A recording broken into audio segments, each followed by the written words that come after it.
Hello everyone, कैसे हैं आप सभी? मैं हूँ राधिका सिंह और स्वागत है आप सभी का हमारे यूट्यूब चैनल पर। आज के हम वीडियो में हम कुछ 30 क्वेश्चंस आपके लिए लेके आए हैं जो यूपी टेट के प्रीवियस ईयर क्वेश्चन पेपर्स से हैं, ठीक है? ये 30 क्वेश्चन पेडागोजी से हैं और इनका पूरा पैटर्न एग्जाम के पैटर्न पर बेस्ड है। इन्हें आप सॉल्व करेंगे तो थोड़ी-सी आपकी अच्छे से तैयारी हो जाएगी और आप चेक भी कर लेंगे कि आपकी प्रिपरेशन कैसे चल रही है और साथ ही साथ आपका रिवीजन भी हो जाएगा, ठीक है? वीडियो करते हैं स्टार्ट। ये रहा हमारा पहला क्वेश्चन। निम्न में से शारीरिक विकास को प्रभावित करने वाला कारक क्या है? तो शारीरिक विकास किस चीज़ों से यानी फिजिकल डेवलपमेंट हमारा किन चीज़ों से प्रभावित होता है? वातावरण से भी होता है, वंशानुक्रम से भी होता है, खेल और व्यायाम से भी होता है। यानी A is the correct answer. Next, बुद्धि लब्धि की गणना का सही सूत्र बताइए। बुद्धि लब्धि का मतलब होता है दोस्तों आईक्यू और इसका जो फॉर्मूला है वो है mental age divide by chronicle age into 100। ठीक है, तो यानी कि मानसिक आयु डिवाइड बाय वास्तविक आयु इनटू 100, ये हमारा राइट आंसर है। ये फॉर्मूला दोस्तों हमें विलियम स्टर्न ने दिया है। ठीक है, नेक्स्ट पे चलते हैं। विचारात्मक चिंतन का पद निम्न में से किसका है? देखिए, विचारात्मक चिंतन की बात करते हैं जॉन डेवी। ठीक है, सी इज द करेक्ट आंसर। इनका कहना है कि शिक्षा का उद्देश्य केवल रटना नहीं है, हमें कोई भी बात को बिना सोचे समझे स्वीकार नहीं करना है और उस सोचने समझने की प्रक्रिया को इन्होंने विचारात्मक चिंतन कहा है। इसके उन्होंने क्या कहा है, 5 चरण बताए हैं। ठीक है, वो 5 चरण कौन से हैं? पहला है विश्लेषण, दूसरा है नहीं सॉरी दूसरा पहला समस्या को पहचानना। सबसे पहले हमारे पास क्या आती है? समस्या, उसकी क्या करनी है, हमें पहचान करनी है। फिर हमें विश्लेषण करना है। फिर हम देखेंगे समाधान क्या क्या हो सकते हैं इसके, यानी समाधान को खोजना। चौथा है समाधान का परीक्षण, यानी कि वो किस तरीके से हमारी समस्या को किस हद तक सही कर सकता है या उसका क्या करेंगे, हम परीक्षण करेंगे। और अंतिम चरण है निष्कर्ष को निकालना। निष्कर्ष निकालना। ये 5 चरण जॉन डीवी ने बताए हैं। नेक्स्ट, आगमनात्मक तर्क के स्तरों में कौन शामिल नहीं है? आगमनात्मक तर्क में बच्चों क्या होता है कि हम पहले सबसे ज्यादा क्या देखते हैं, एग्जाम्पल्स हो सकते हैं किसी भी चीज की, हम सबसे ज्यादा क्या देखेंगे, एग्जाम्पल्स। फिर हम पढ़ेंगे रूल की तरफ, रूल को हम बाद में रटेंगे। यानी पहले कोई समस्या हमारे सामने आई, कोई क्वेश्चन आया, तो उसके हमने जितने ज्यादा हो सके एग्जाम्पल्स को देखा, फिर उनसे हम किसकी तरफ गए, रूल की तरफ गए। तो इस प्रक्रिया के क्या है, 3 चरण हैं। कौन कौन से? अवलोकन, प्रयोग, सामान्यीकरण। लेकिन कल्पना इसका शामिल नहीं है इसमें। ठीक है, तो ए हमारा क्या है, राइट आंसर है। नेक्स्ट, सीखी गई बात को धारण एवं पुनः स्मरण करने में असफल होना क्या है? देखिए, हमने कोई चीज सीखी और फिर हम उसे दोबारा से याद करने की कोशिश कर रहे हैं और लेकिन हम उसे कर नहीं पा रहे, असफल हो रहे हैं, तो इसका मतलब विस्मरण हो गया है, यानी कि हम उस चीज को भूल चुके हैं। नेक्स्ट, निम्न में से कौन भिन्न है? देखिए, ये कुछ टेस्ट दिए हैं, इनमें से कौन सा अलग है ये हमें बताना है। देखिए, ड्रॉमैन टेस्ट, टीएटी टेस्ट और 16 पीएफ, ये तीनों टेस्ट पर्सनैलिटी के हैं। ठीक है, लेकिन रेविन का जो टेस्ट है वो क्या है, आईक्यू का टेस्ट है। तो हमारा बी क्या है, राइट आंसर है। नेक्स्ट पे चलते हैं। सूझ या अंतर्दृष्टि के सिद्धांत का प्रतिपादन किसने किया है? सूझ और अंतर्दृष्टि का सिद्धांत गेस्टोलवादी मनोवैज्ञानिक इनके द्वारा किया गया है, जिसमें हम कोहलर को प्रमुख मानते हैं। ठीक है, नेक्स्ट पे चलते हैं। मैकडूगल के अनुसार प्रत्येक मूल प्रवृत्ति से संबंध होता है। देखिए, मैकडूगल ने क्या है, 14 मूल प्रवृत्तियों की बात की है जिनसे संवेग जुड़ा हुआ है, यानी हर एक मूल प्रवृत्ति के साथ में एक संवेग जुड़ा हुआ होता है। जैसे अगर भय हमारी एक मूल प्रवृत्ति है तो पलायन इसका क्या है, संवेग है। तो यानी मूल प्रवृत्ति का संबंध किससे है? संवेग से। डी हमारा सही आंसर है। नेक्स्ट, पूर्व अनुभव के आधार पर संवेदना को अर्थ प्रदान करना क्या कहलाता है? देखिए, हमारा अगर कुछ पहले का ज्ञान है, जैसे हमने पहले कोई चीज सीखी है, उस सीखी हुई चीज से हम कुछ नई चीज सीख रहे हैं, उसमें क्या कर रहे हैं? अर्थ दे रहे हैं उस नई चीज को। तो इससे क्या होगा? हमारे प्रत्यक्ष ज्ञान में वृद्धि होगी। डी क्या है हमारा आंसर है। नेक्स्ट, पिछड़े बालकों के लिए शैक्षिक लब्धि की अवधारणा किसने दी है? तो ये दी है सिरिल बर्ड ने। ठीक है, पिछड़े बालकों के लिए इनका कहना है कि ईक्यू, आईक्यू की तरह ही ईक्यू भी उतना ही जरूरी है। सिर्फ आईक्यू अकेला सही होने से कुछ नहीं होता, हमें ये भी देखना चाहिए कि बच्चे की शैक्षिक लब्धि यानी पढ़ाई में उसका प्रदर्शन कैसा है, इसलिए वो ईक्यू की बात करते हैं। ठीक है, तो ये किसने दी है? सिरिल बर्ड ने। नेक्स्ट, निम्न में से कौन सा एक उत्तम परीक्षण की विशेषता है?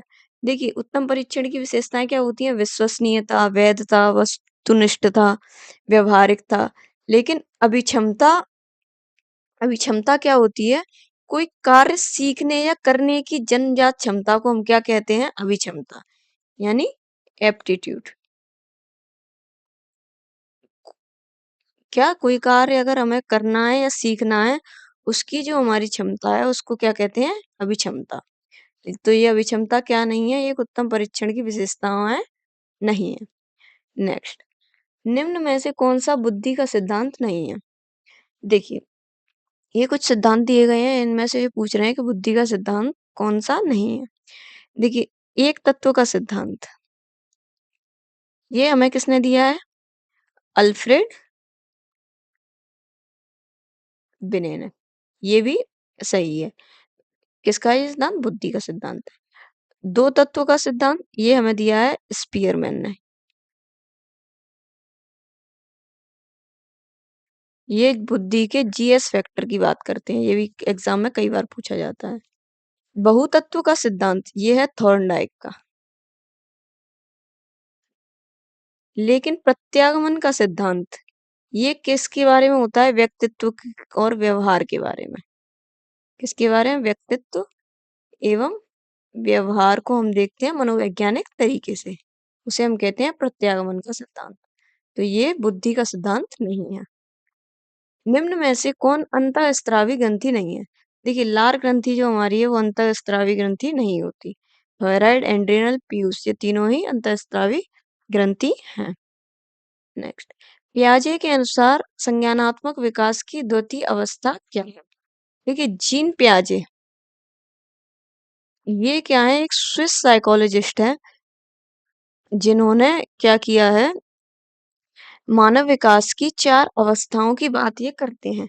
जो अवस्थाएं हैं: पूर्व संक्रियात्मक अवस्था, मूर्त संक्रिय अवस्था, संवेदनात्मक गामक अवस्था और औपचारिक अवस्था।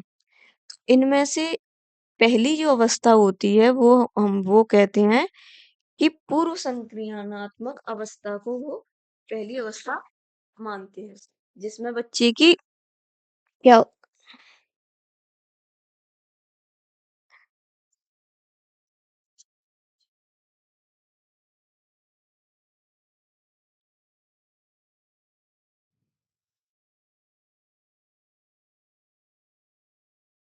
देखिए, जीन पियाजे हमारे कौन है? एक स्विस साइकोलॉजिस्ट है। इन्होंने क्या किया है? मानव विकास की 4 अवस्थाओं की बात की है। ठीक है, इन अवस्थाओं, ये अवस्थाएं कौन कौन सी हैं? पहली है हमारी संवेदी प्रेरक, दूसरी पूर्व संक्रियात्मक, तीसरी है हमारी मूर्त संक्रियात्मक और चौथी है हमारी औपचारिक। इन्होंने क्या कहा है? 4 तरह की अवस्थाएं होती हैं जिसमें से मानव का विकास होता है। तो पहली अवस्था इनके द्वारा कौन सी है? संवेदी प्रेरक, या इसे हम संवेदनात्मक कामक अवस्था भी कहते हैं। इसमें 0 से 2 वर्ष तक के बच्चे आते हैं। फिर हमारी दूसरे नंबर की कौन सी है? पूर्व संक्रियात्मक अवस्था, जिसमें 2 से 7 वर्ष के बच्चे आते हैं। तीसरी हमारी मूर्त है, जिसमें 7 से 11 वर्ष तक के बच्चे आते हैं। और चौथी हमारी औपचारिक संक्रिया अवस्था, जिसमें 11 से ऊपर तक के बच्चे आते हैं। तो दूसरी हमारी कौन सी हुई? पूर्व संक्रियात्मक अवस्था, जिसमें 2 से 7 वर्ष तक के बच्चे आते हैं। 5 वर्ष के मोहन की मानसिक आयु 8 वर्ष है, उसकी बुद्धि लब्धि कितनी होगी? देखिए, बुद्धि लब्धि का फॉर्मूला हमने अभी देखा था, क्या है? Mental age divide by chronicle age. मानसिक आयु यानी मेंटल एज उसकी कितनी है? 8 वर्ष, और उसकी आयु कितनी है? 5 वर्ष। इंटू करेंगे हम इसमें 100 का, ठीक है? इंटू इसमें किसका करेंगे? 100 का। आंसर हमारा आएगा 160। D is the correct answer. Next, इनमें से कौन सा आईक्यू स्तर मंद बुद्धि वालों को प्रशिक्षण योग्य आईक्यू स्तर कहलाता है? देखिए, मंद बुद्धि बालकों का जो आईक्यू माना जाता है वो 80 से 89 तक का है। यहाँ पे हम क्या करते हैं, प्रशिक्षण के योग्य मानते हैं बच्चे को। और 140 से ऊपर का क्या होता है? प्रतिभाशाली बच्चे आते हैं इसमें। कौन से बच्चे आएंगे? प्रतिभाशाली। तो ये क्वेश्चन क्या था, पिछली बार जब यूपी टेट में पूछा गया था तो इसके आंसर दिए नहीं थे, ये गलत क्वेश्चन माना गया था। और अगर हम 80 के अंडर अगर इसको मानेंगे तो फिर ये सी हमारा आंसर सही हो सकता है, पर इनमें से कोई आंसर सही नहीं था। नेक्स्ट पे चलते हैं। रोसार्क इंक ब्लॉक टेस्ट का प्रयोग निम्नलिखित में से क्या नापने के लिए किया जाता है? तो ये टेस्ट जो किया जाता है व्यक्तित्व नापने के लिए, यानी पर्सनैलिटी का मेजर हम इसमें करते हैं। 1921 में इसको हर्मन रोसार्क ने इंट्रोड्यूस किया था। इसमें क्या होता है, एक इंक के कुछ छींटे दिए जाते हैं पेपर पे और पूछा जाता है कि इसमें आपको क्या दिखाई दे रहा है, या आपको कौन सी इमेजेस बनती हुई दिखाई दे रही हैं। इस तरीके से इसको किया जाता है। नेक्स्ट, ये विस्मृति का कारण नहीं है, यानी कि हम कोई चीज भूल रहे हैं तो उसका कारण क्या नहीं हो सकता। सीखने की दोषपूर्ण विधि, इसका मतलब विस्मृति होगी। मानसिक द्वंद, इससे भी विस्मृति होगी। सीखने में कमी, इससे भी विस्मृति होगी। लेकिन स्मरण करने की इच्छा अगर आपकी है तो आप नहीं भूलेंगे, यानी विस्मृति आपको नहीं होगी, यानी डी क्या है हमारा करेक्ट आंसर है। नेक्स्ट, वह विज्ञान जो संख्यात्मक पदार्थ को एकत्र करने, विभाजित करने, प्रस्तुत करने, तुलना करने और व्याख्या करने की विधि से संबंधित है। देखिए, इसमें सबसे पहले ही एक वर्ड दे दिया, ये आपको पकड़ना है, संख्यात्मक, यानी संख्याओं से जुड़ी हुई बात कर रहे हैं, उनको एकत्र कर रहे हैं, उन्हें विभाजित कर रहे हैं, उनकी तुलना कर रहे हैं, उनकी व्याख्या कर रहे हैं, यानी ये क्या कहलाएगा? सांख्यिकी कहलाएगा। ठीक है। नेक्स्ट, निम्न में से कौन सा शिक्षा मनोवैज्ञानिक में सर्वाधिक व्यक्तिनिष्ठ विधि है? देखिए, शिक्षा मनोविज्ञान की सबसे व्यक्तिनिष्ठ विधि अगर कुछ मानी जाती है तो वो है अंतर्दर्शन। क्योंकि एक व्यक्ति जब खुद के बारे में जितना अच्छा बता सकता है उतना कोई और बता ही नहीं सकता। स्वयं के अंदर झांकना ही क्या कहलाता है? अंतर्दर्शन कहलाता है। ठीक है। नेक्स्ट पे चलते हैं। एल्बर्ट बंड्यूरा निम्न में से किससे संबंधित है? देखिए, एल्बर्ट बंड्यूरा ने क्या किया है, इनकी थ्योरी है सोशल लर्निंग थ्योरी। इसमें इन्होंने कहा है कि बच्चे करके ही नहीं, दूसरों को देखकर भी चीजें सीखते हैं। और इनका बहुत ही फेमस एक्सपेरिमेंट है बोबो डॉल एक्सपेरिमेंट। ठीक है। तो इनका सिद्धांत कौन सा है? सामाजिक अधिगम का सिद्धांत, यानी समाज में रहकर, समाज को देखकर, लोगों को देखकर भी सीखते हैं। नेक्स्ट क्वेश्चन हमारा है, अधिगम में पठार निम्न में से किस कारण बनता है? अधिगम यानी सीखना, सीखने में पठार यानी समस्या किस कारण बनती है?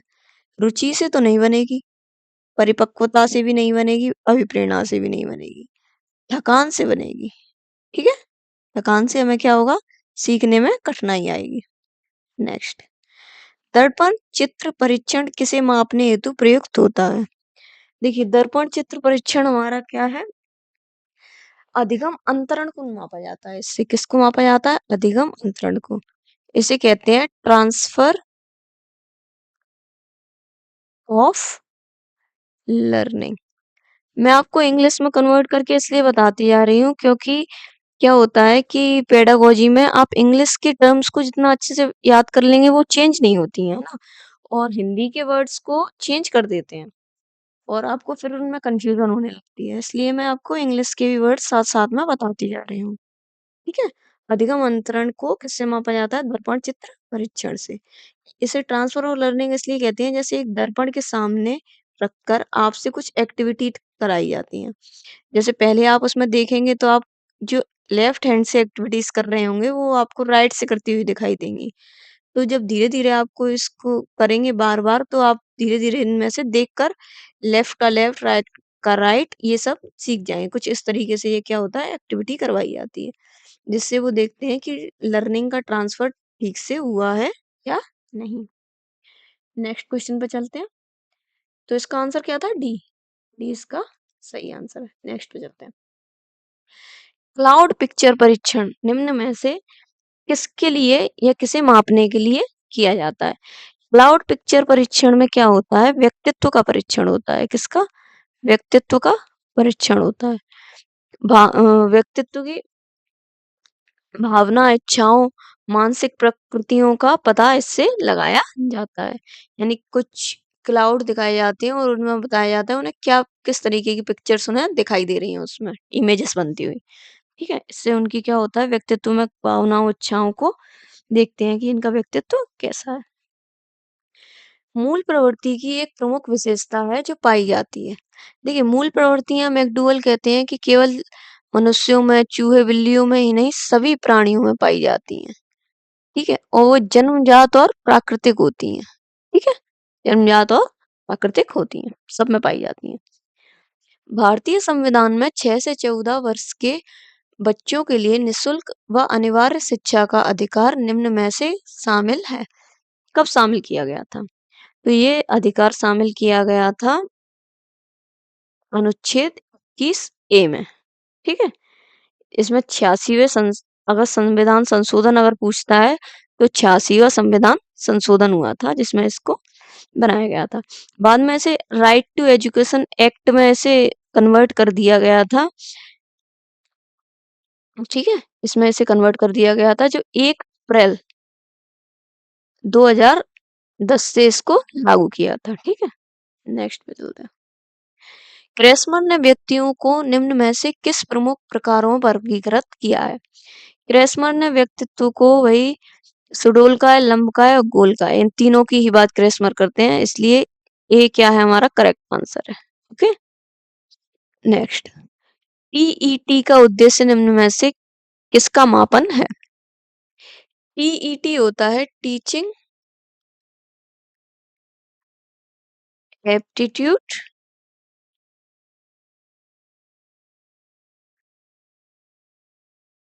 टेस्ट यानी कि इसमें क्या होता है ये अभिक्षमता व्यक्ति की जन्मजात प्रवृत्ति उसकी क्षमताएं टीचिंग एप्टीट्यूड इसको बोलते हैं। इसमें हम क्या करते हैं एप्टीट्यूड को नापते हैं यानी अभिक्षमता को मापा जाता है। संघनन का सिद्धांत निम्न में से किसकी व्याख्या करता है? संघनन नहीं है ये क्या है गलत हो गया ये संधारण है। संधारण संधारण का मतलब होता है सीखी हुई जानकारी को मस्तिष्क में जानकारी को मस्तिष्क में सुरक्षित रखना उसे हम क्या कहते हैं संधारण। तो संधारण की क्या व्याख्या होगी स्मृति यानी हम उसे मस्तिष्क में सेव कर रहे हैं यानी मेमोरी में डाल रहे हैं स्मृति हो रही है हमारी। ठीक है नेक्स्ट थर्स्टन तथा लिकर्ट निम्न में से किसके मापन से संबंधित हैं? तो ये दोनों ही क्या अभिवृत्ति